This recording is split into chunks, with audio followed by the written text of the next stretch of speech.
Wadde wamuwaabira ne banne kkooti yagaye nti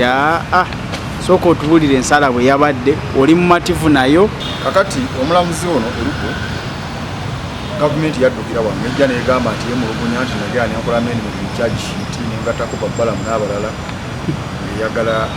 babasazeemu. Ensala y'omulamuzi yewunza ngenda gikulagaawo. Okusooka yagambye nti bali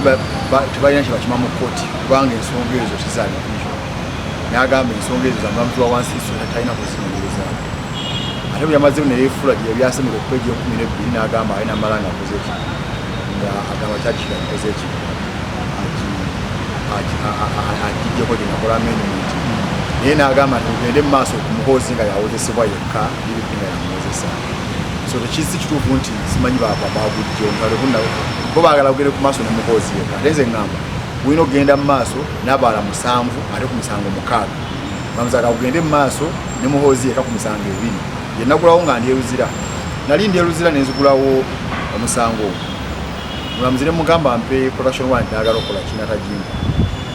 Kakati ze nali simanyi nti waliwo kye baali bakoze eyo nkomawo nga wayisa emyezi nga 9 mpa omusango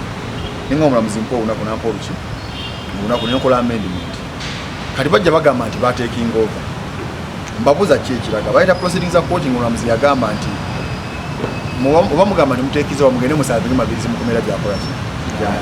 tebansavingako kintu kyonna tebatekinga ki over.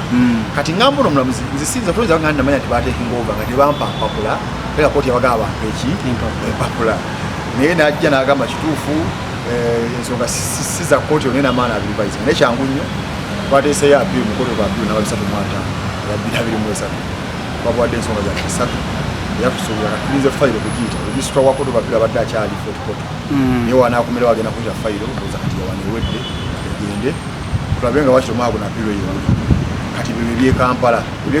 muvula n'omusawo gwe yakolera ekkololo nga 10 Oktoba 2022 yagamba nti bamupromotisa kuba Geno n'akola pate n'akola n'omukolo ekkololo nti neyebaza abavubuka tibe bali kumuwagira nnyo kubanga ye kati afunye obudde obugenda okukola ebyobufuzi nga bwavudde kubaki okumala land forces. Kati gwe guli wano omulala guli wabadde kumi eri Omuhoozi n'abala 23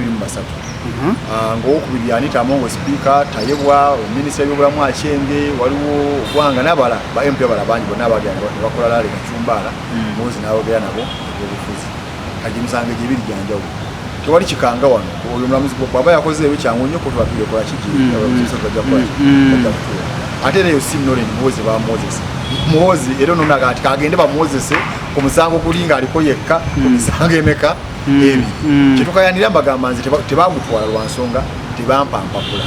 tebakusavinga ekyokubiri DPP alina sakula gye yakola nga bagamba okuteking over mulina okulinda mulamuzi n'ayisa summons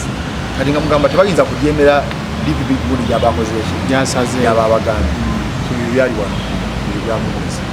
Balamu agamba nti ayagala bakufuwa ekifo kya RDC.